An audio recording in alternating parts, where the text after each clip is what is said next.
Bonjour à tous, bienvenue sur la chaîne YouTube Mécanique Sportive, c'est Nicolas. Aujourd'hui, je vous présente le dernier Duster en version 4 roues motrices. Donc, on a déjà fait sur la chaîne la présentation lorsqu'il avait été restylé, donc c'est toujours le nouveau, le tout dernier restylé. Et cette fois-ci, je fais un test 100% sur cette version 1,5 litre DCI 115 chevaux, boîte manuelle, donc le diesel, et la version 4 roues motrices. Il existe en 2 roues motrices et également en 4 roues motrices. Et aujourd'hui, j'ai choisi celui-ci parce que l'essai va se dérouler en 2 parties. Cet essai normal, comme d'habitude, comme vous connaissez les essais, et un essai totalement en 4x4 en off-road.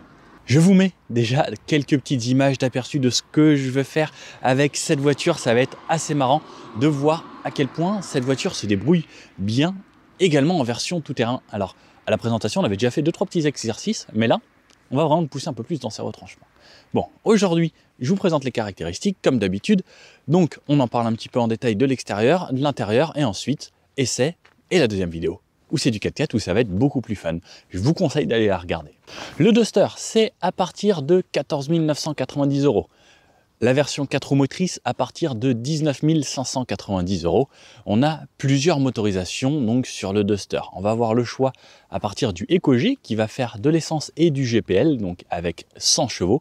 Ensuite, on va avoir la version diesel, donc DCI 115 comme on retrouve aujourd'hui. Et ensuite, 2 versions essence. Et celui-ci, ce diesel, donc soit 2 roues motrices, soit 4 roues motrices. Et ensuite, soit l'essence, donc en TCE. On peut l'avoir TCE 150 avec la boîte EDC, donc c'est la boîte automatique, et le TCE 130 en boîte de vitesse manuelle. La boîte de vitesse automatique est disponible seulement sur le TCE 150 chevaux. Cette voiture aujourd'hui, donc ce diesel, on aura une moyenne à 5,3 litres annoncée. Regardez l'essai jusqu'à la fin, vous allez voir que niveau consommation, c'est vraiment top. Pour moi, ils n'ont pas menti du tout. Au niveau des caractéristiques donc, du véhicule sur la longueur, on est sur un véhicule qui fait 4,34 m, 1,80 m de large sur 1,68 m de haut avec les barres de toit ici. Et des barres de toit donc, qui sont bien sûr tout à fait fonctionnelles. Avec cette voiture, on pourra tracter jusqu'à 740 kg en non freiné et jusqu'à 1500 kg avec une remorque freinée. Au niveau du poids de la voiture, on est sur environ 1430 kg sur cette version 4x4, ce qui en fait un véhicule plutôt léger. On parlait des consommations. Dans le réservoir, on pourra mettre 50 litres de diesel. Avec l'essai que j'ai fait, donc j'ai déjà beaucoup roulé avec, 5 litres de moyenne et plus de 800 km d'autonomie si vous roulez de cette façon. Vraiment intéressant. On parle des consommations, reparlons rapidement du moteur. On aura donc ce 1,5 litre DCI 260 Nm de couple et une vitesse maximum de 175 km/h. Je pense pas que beaucoup de gens iront à 175 avec cette voiture, mais le couple, c'est quand même assez important pour se sortir de pas mal de situations. Et la version diesel aussi, on a une boîte très courte, 1, 2, 3, c'est très court, et ensuite, on verra qu'on a quand même du couple et ça aide à franchir pas mal d'obstacles. Au niveau du rayon de braquage, 10,70 m pour se faufiler à peu près partout, et une garde au sol de 21 cm lorsqu'on est dans la voiture. Bon alors, ce Duster, rapidement, je vous le remonte de l'extérieur, on l'avait déjà présenté. Concrètement, sur ce facelift, on a les nouveaux feux, donc maintenant avec la signature LED en Y, donc toujours des feux de jour à LED. Ensuite, donc les feux ici, les anti-brouillards là. L'avant qui a changé ici, donc on n'a plus l'entourage en bas, donc c'est cette sorte de ce qu'ils appellent le ski souvent en bas, mais là ça remonte un peu plus haut. On peut ajouter en option un pare-buffle à l'avant, tout comme on peut avoir des protections métalliques en dessous, donc juste ici et un petit peu plus bas sous la voiture également, lorsqu'on va vraiment faire du tout-terrain. Ça pourrait être avantageux pour vous. Petit plus, regardez, là il y a une petite caméra sous le logo Dacia qui nous permet sur cette version 4 roues motrices d'avoir des caméras tout autour de la voiture, et ça en off-road ce sera intéressant parce qu'on verra bien où on mettra ses roues à l'avant. Donc le capot avec cet endroit là qui ressemble un petit peu au logo Dacia qu'on retrouve ici sur le capot, des ailes un petit peu marquées là. Une voiture qui fait quand même assez impressionnante et assez imposante. En fait, le Duster, il a quand même des lignes assez sexy, je trouve. Surtout dans ce bleu aujourd'hui. En fait, ça en fait vraiment une belle voiture. On a les petits rappels, donc, comme vous pouvez le voir là, et sur les rétros, et sur les barres de toit. Donc en fait, je trouve que c'est quand même bien pensé, et ça lui donne un style assez sympathique. Et la garde au sol, comme je disais, 21 cm, ce qui nous permet vraiment de passer partout. Sur le côté, donc bon, là il n'y a pas grand chose qui a changé. Spécificité aujourd'hui, on a le 4WD ici pour 4-wheel drive, ça veut dire 4 roues motrices en anglais. Donc c'est noté ici avec le petit clignotant et ce petit rappel là qui élargit un petit peu la voiture, que je trouve très sympathique. Des jantes en 17 pouces aujourd'hui.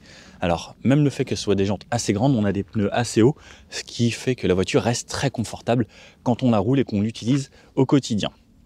Petit rappel ici comme je vous le disais, et les caméras, elles sont cachées juste ici, donc pour pouvoir voir vraiment la roue avant lorsqu'on va faire du off-road ou lorsqu'on va être en ville, faire attention au trottoir pour ne pas abîmer ses jantes. Mais comme on a des gros pneus, normalement, on risque pas grand-chose. On a des freins à disque à l'avant, à l'arrière, on a du tambour. Les bas de caisse ici qui sont en plastique.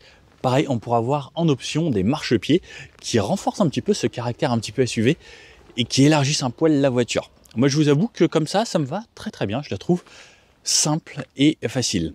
Des poignées, alors pas de frigo encore sur cette voiture, des entourages noirs ici. Le contraste avec ce bleu, comme je disais, moi je le trouve très sympa. Le petit rappel Duster ici avec les barres de toit. Et la trappe essence où on mettra 50 litres, enfin aujourd'hui la trappe à diesel. Et pour ceux qui font du off-road et que ça intéresse, on a un empattement de 2,68 m. Sur l'arrière, ce qui va nous marquer par rapport aux anciens, c'est tout de suite ces feux, pareil donc avec la signature lumineuse en Y. Donc ensuite, on a tout de même des ampoules un peu partout pour ces feux arrière. Là-haut, on commence par le haut, une antenne, mais on peut avoir en option une antenne requin. Le petit béquet ici. Alors, le troisième feu stop est dans la vitre, il n'est pas intégré. Là, on a un essuie-glace bien pratique, le logo Dacia, Duster sur cette partie plastique, une petite caméra de recul juste ici. La poignée pour ouvrir, je vous montre ça juste après. Donc les feux, comme je vous disais.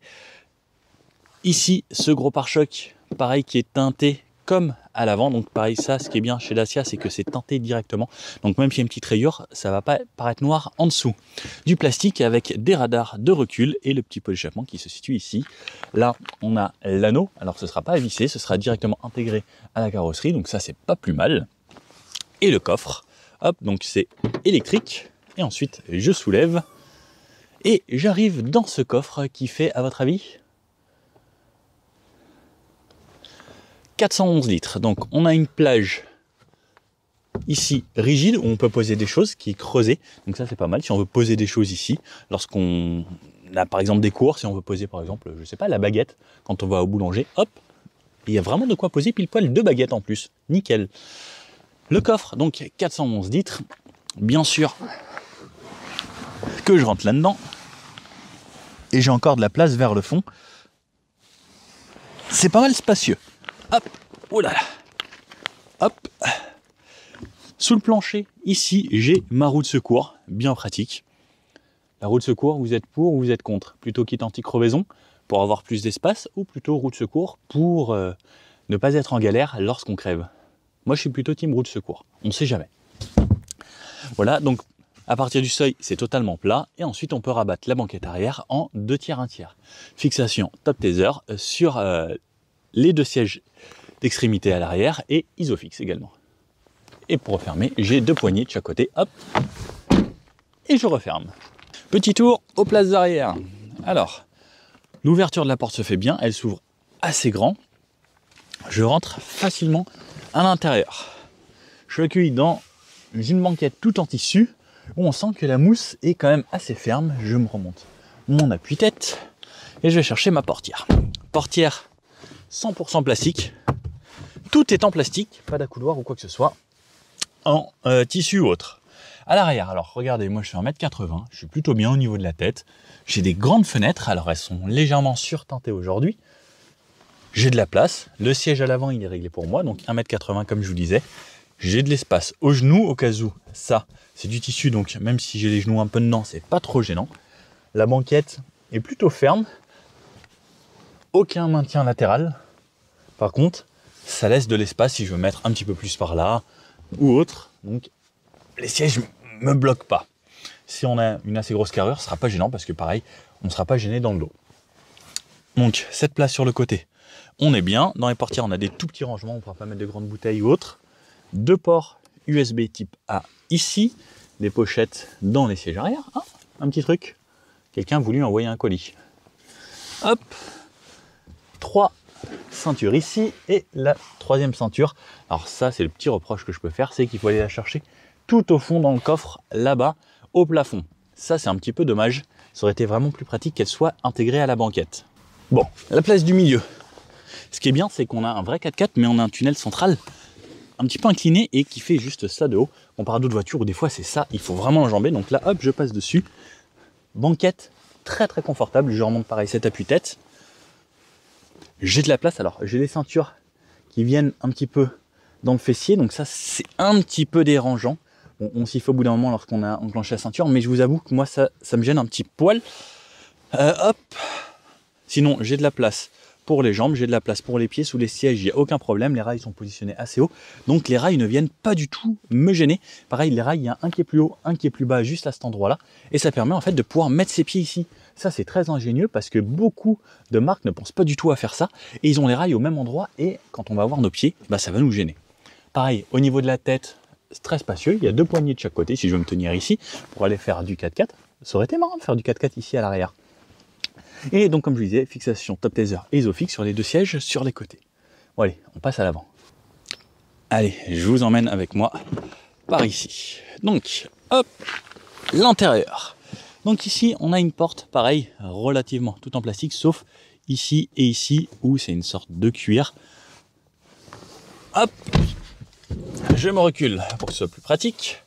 Donc, j'ai l'entrée keyless, donc j'ai la clé qui est à l'intérieur de ça ici, et lorsque je m'approche du véhicule, il va se déverrouiller. Donc la portière, comme je vous disais, ressemble à ça. Beaucoup de plastique, sauf ici la couloir et cette partie-là. Petit rangement juste ici, un haut-parleur là. Le volant ressemble à ça et on trouve un écran juste ici. Je vais vous la démarrer. Hop, ici pour démarrer. Ouh, la musique. Donc l'intérieur de la voiture, le volant Dacia ici, donc avec sorte de cuir tout autour. Ce qui est top, c'est que maintenant on a le régulateur directement ici, on l'active là et ensuite on le règle juste ici. On peut annuler de cette façon. À droite, c'est pour avoir les informations là-bas. Comme vous pouvez le voir, il reste 600 km d'autonomie et j'ai déjà fait 223. Vraiment intéressant, et 223, ça m'a pris que ça du réservoir.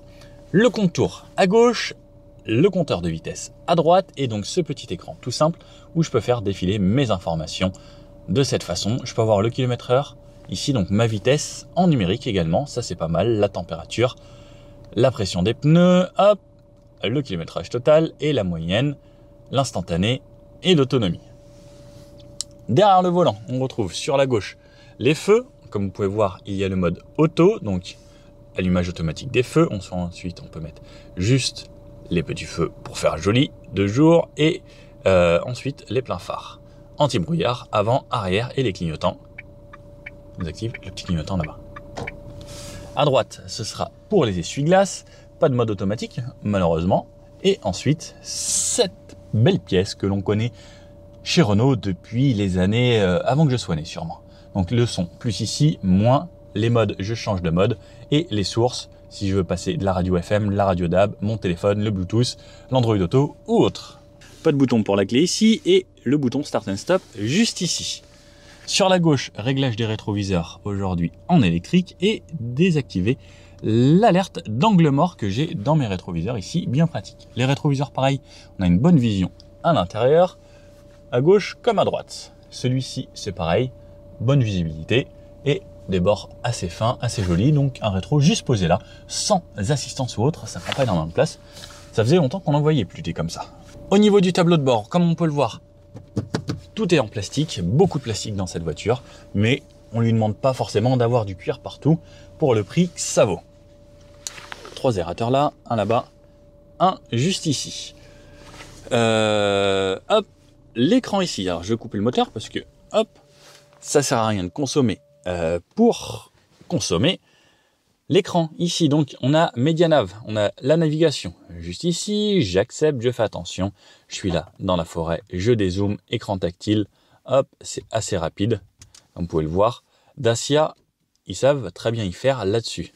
Je peux retourner à l'écran central. Ensuite, la radio, là par exemple, radio FG Chic avec la playlist mécanique sportive. N'oubliez pas, si vous êtes en région parisienne ou dans les grandes villes, radio DAB FG Chic, vous avez la playlist mécanique sportive chaque jour. Donc ça, je peux choisir FM, AM, DAB. DAB, c'est la radio haute qualité en numérique. Je peux retourner ici, donc Home. Ensuite, l'intégration smartphone. Je peux avoir l'Android Auto, l'Apple CarPlay, le téléphone, le média, le véhicule. Véhicule, ce qui est bien, c'est 4x4 info ici, donc qui me donne l'inclinomètre, l'altitude où je suis et inclinaison comme ça, inclinaison comme ça. Ça, c'est vraiment sympa. Et l'altimètre ici, je peux voir ce que j'ai progressé. Par exemple, j'ai la montagne, vous allez voir la montagne, hop, qui va se dessiner comme ça. C'est vraiment sympa. Alors, retourner, Driving Echo et paramètres du véhicule ici, où ce sera très simple. Hop, voilà, un écran simple, rapide, qui marche bien. Ensuite, en dessous, on a l'aide pour la descente en côte lorsque c'est raide. Donc ça veut dire que la voiture va freiner toute seule et aller tout doucement pour que vous descendiez en toute sécurité. Le start and stop, le mode éco qui va brider un peu la puissance, le warning, verrouillage des portes, enlever le bip bip des comment ça s'appelle, des radars à l'arrière, les caméras 360 ici. Alors, il faut avoir démarré la voiture, mais il faut que je vous montre ça. Donc, les caméras. Là, vous pouvez voir, je suis sur l'avant du véhicule. Là, je suis sur l'arrière. Là, je suis sur ma roue droite. Et là, je suis sur ma roue gauche. Donc ça, c'est vraiment intéressant lorsqu'on va faire du tout-terrain. Et ensuite, le petit bouton en tout-terrain intéressant, ce sera celui-ci pour désactiver l'ESP pour pouvoir glisser et patiner lorsqu'on le souhaite. Ensuite, plus bas, on a le bloc clim qu'on connaît très bien chez Dacia et comme chez Renault. C'est ce que vous allez avoir dans une Zoé, une Clio ou autre. Et c'est la même dans un Duster. Donc, la puissance de ventilation ici. Hop, j'aime bien l'animation en plus, c'est sympa. La température, je règle de cette façon. Si j'appuie ici au milieu, ça me fera auto. Donc, ça va gérer si c'est les pieds, si c'est les aérateurs, si c'est au pare-brise. Et ensuite, là, je peux régler où est-ce que je vais être aéré. Moi, j'aime bien de cette façon, comme ça, j'ai jamais mon pare-brise embué et j'ai chaud aux pieds. Plus bas, deux ports USB ici. USB recharge, USB pour connecter votre téléphone. Une prise 12 volts à cet endroit-là, allume-cigare et ensuite un bac avec un porte-gobelet juste ici. Le levier de vitesse ici, donc comme vous pouvez le voir, on n'a pas un très grand débattement. Il est pratique, on peut le faire vraiment du bout des doigts. Il glisse très bien. Hop, donc boîte 6 vitesses et reculer, on tire, hop, on l'emmène là-bas. Ce qui m'active les caméras en plus. Petit bouton spécial ici sur cette version 4 roues motrices. Donc, hop, je vous enlève mon câble. Soit on passe en 2 roues motrices permanentes. Donc 2 WD, ça veut dire les 2 roues devant qui vont tractionner. Donc ça va être une traction. Mode auto, si la voiture est en difficulté, que ça patine de l'avant, elle va activer automatiquement le 4 roues motrices. Et lorsque je fais lock ici, on peut voir qu'au tableau de bord, il y a 4WD lock qui est apparu. Donc ça m'a bloqué avec les différentiels le 4 roues motrices. Donc j'aurai forcément une 4 roues motrices permanente. Ensuite, double porte-gobelet ici. Donc comme on peut le voir, on peut mettre des gobelets là et là. Donc on a du rangement là, là. Un vrai frein à main. Ça se voit de moins en moins. Un petit accoudoir ici, central, qui bouge. Et un petit rangement juste ici à l'intérieur. Les sièges ressemblent à ça, donc toujours avec marqué Duster. Les appuis-têtes qui sont devenus quand même beaucoup plus sexy, beaucoup plus fins. On voit qu'il y a quand même des petits détails sympas sur les coutures ici, plus des petites surpiqûres. Et des sièges qui maintiennent bien sur les côtés. Alors ça, c'est une texture, je ne saurais pas vous dire comment c'est fait, c'est une sorte de tissu, mais qui accroche énormément. Donc même si on a des sièges qui maintiennent pas énormément, comme vous pouvez le voir, c'est pas très courbé, eh bien on aura un maintien qui sera quand même correct, pareil au niveau de l'assise ici, avec pareil des surpiqûres, et aussi à quoi ressemble la porte là. Petit rangement ici pour poser son téléphone lorsqu'on est passager ou autre, et la boîte à gants qui sera vraiment spacieuse. Alors ça c'est bien chez Dacia, ils savent faire des boîtes à gants assez spacieuses où on met pas mal de choses. Là-haut donc je vous ai montré ça, ici j'ai mon petit miroir, hop, on n'a pas de lumière malheureusement. Ça, c'est les micros pour lorsque vous parlez au téléphone et les lumières ici au plafonnier. Voilà à peu près. Donc maintenant, il ne reste plus qu'à aller essayer. Bon allez, c'est parti avec ce Duster, donc version 4x4. On va l'essayer boîte manuelle, boîte 6 et voir ce que ça donne donc dans cette version. Démarrage, pied sur le frein et embrayage là-bas. ça démarre. Alors ce qui est bien, c'est que quand la voiture est froide, il y a un petit voyant qui dit que c'est froid. Donc ça, c'est bien pour vous dire qu'il ne faut pas pousser la voiture, parce qu'à froid, on préserve toujours la motorisation. Donc, frein à main, hop, manuel. Là, j'ai mon petit bouton de roue motrice, auto ou lock, si je veux faire vraiment du 4x4. Et il y a une vidéo spécifiquement avec cette voiture. On l'a emmenée sur un terrain de 4x4, on l'a fait monter, descendre, etc. On a vraiment fait du 4x4 avec. Donc, on aura vraiment utilisé, à voir vraiment, parce que c'est très intéressant. Donc là, c'est la vidéo où on l'essaye tranquillement. Hop, mes petits aérateurs là. J'aime bien avoir un petit peu d'air.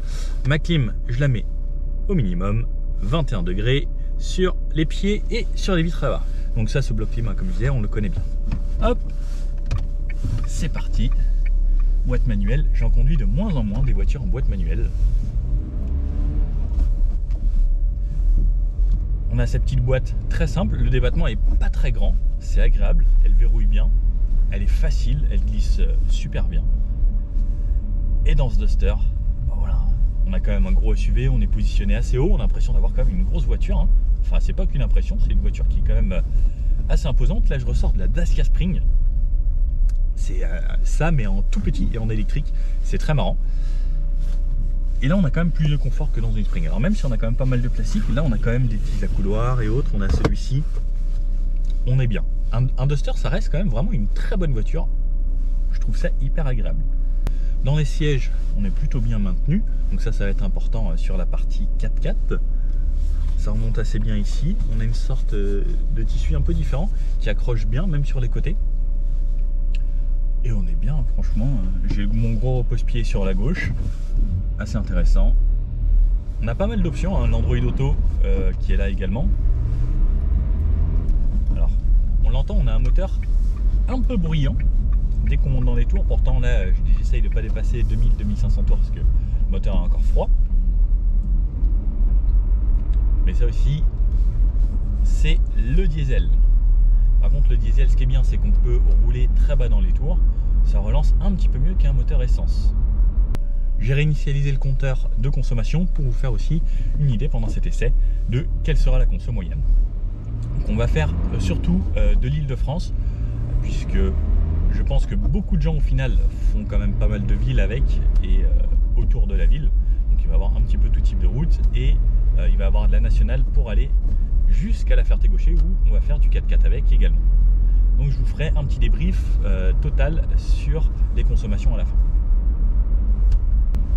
Sinon, niveau reprise, c'est pas mal, hein. On a largement de quoi faire. La pédale de frein plutôt progressive. La direction, elle est agréable. Donc on a une direction qui est bien assistée. La boîte a l'air très courte par contre. On passe vite les rapports. Hop. Et si je veux, j'ai un petit mode éco ici également qui va me permettre d'avoir un petit peu moins de puissance lorsque je vais accélérer pour faire des économies. Donc ça, on peut l'essayer. En fait, ça va brider un petit peu la puissance de la voiture pour pouvoir consommer un petit peu moins. Là, par exemple, je me suis mis le mode éco. J'appuie mi-pédale. Ok. J'enlève le mode éco. Je rappuie pareil.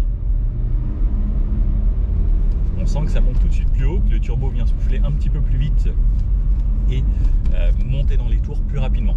Donc le mode éco, vous pouvez l'utiliser si vous êtes comme moi, souvent pas pressé. Hop, et vous passez vos rapports très tôt.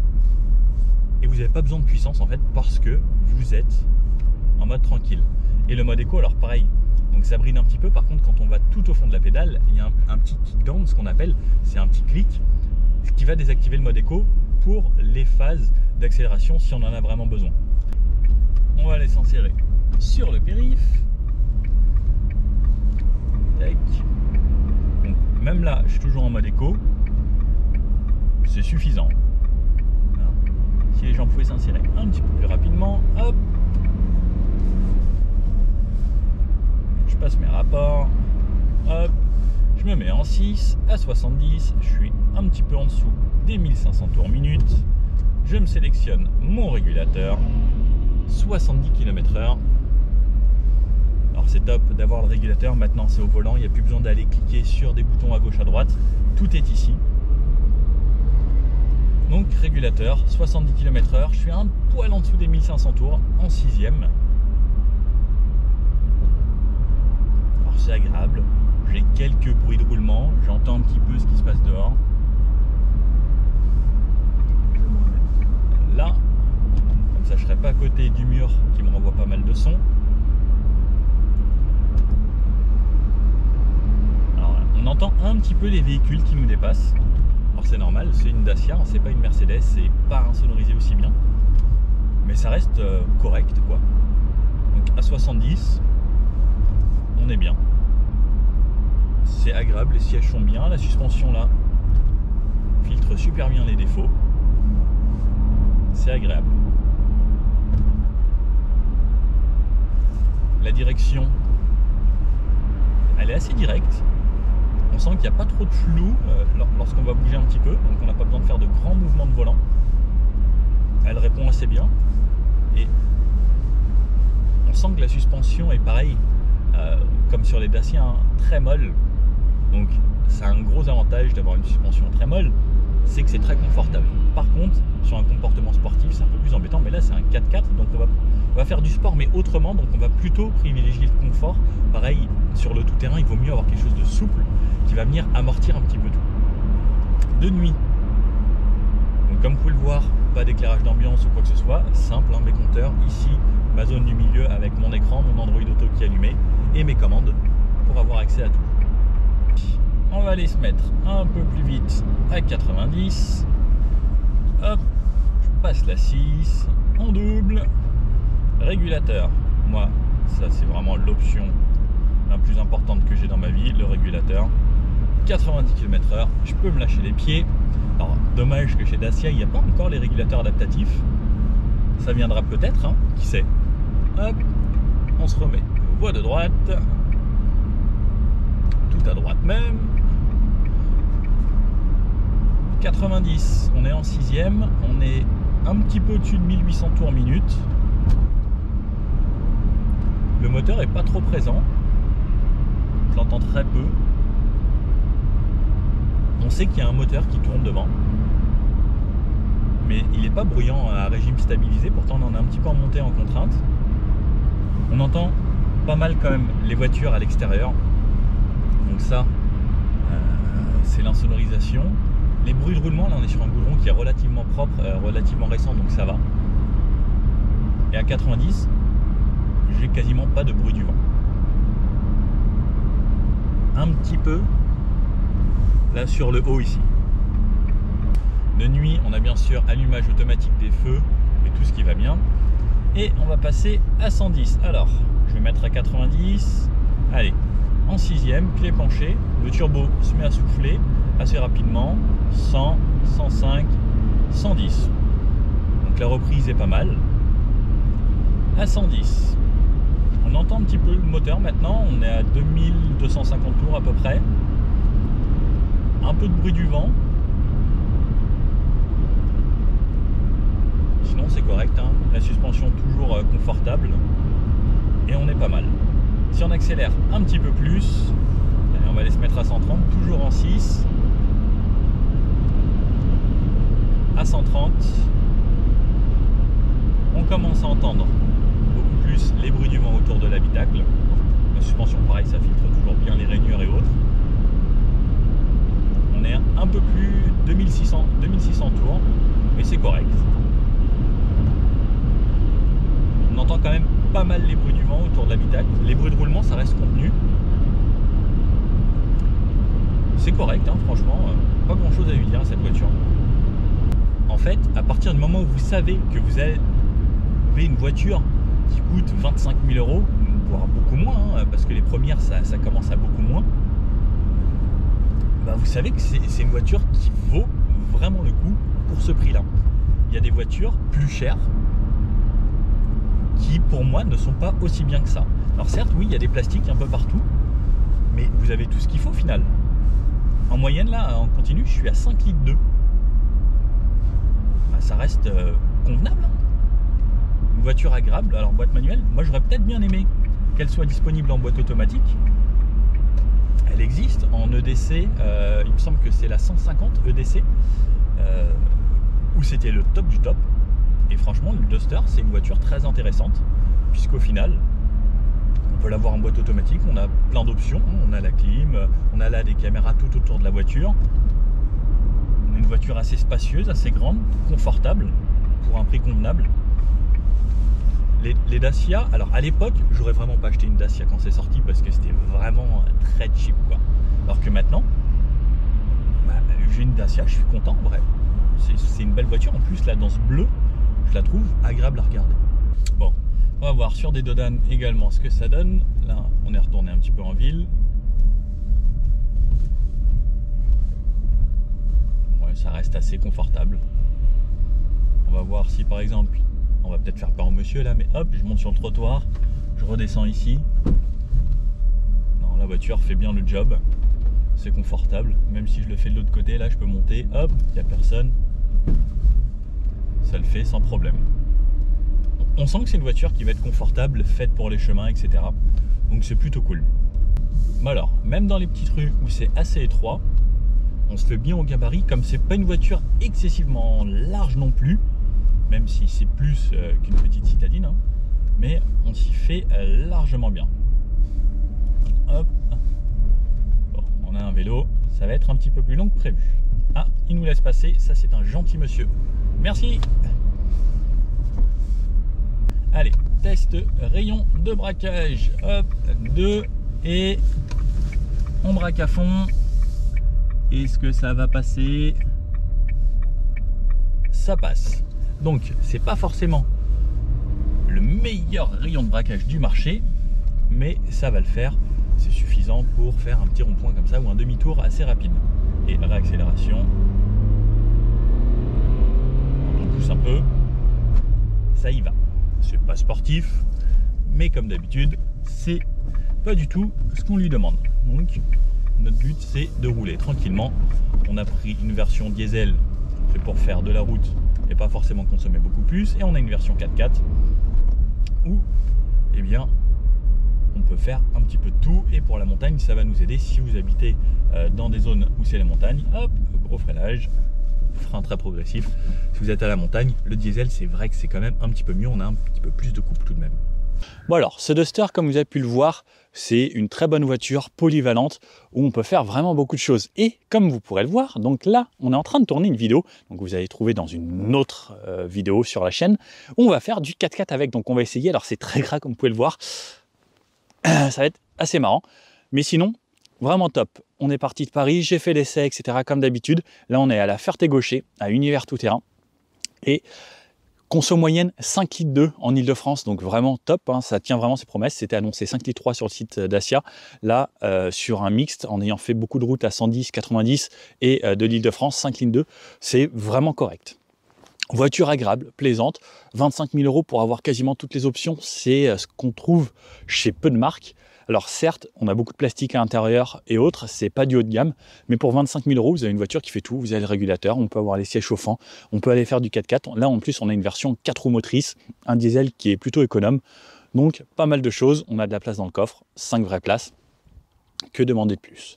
Voilà, n'hésitez pas si vous avez bien aimé la vidéo à mettre un petit pouce bleu comme ça, vous abonner si vous le voulez. Si vous avez des questions, vous les posez dans les commentaires, je ferai mon maximum pour vous répondre. Normalement, je réponds à tout le monde et je vous dis à bientôt. Surtout, n'hésitez pas, hein, venez voir cette vidéo parce que je pense que ça va être marrant. Là, on est au tout début, on l'a pas encore tourné. Je sais pas ce qui va se passer. Allez, ciao!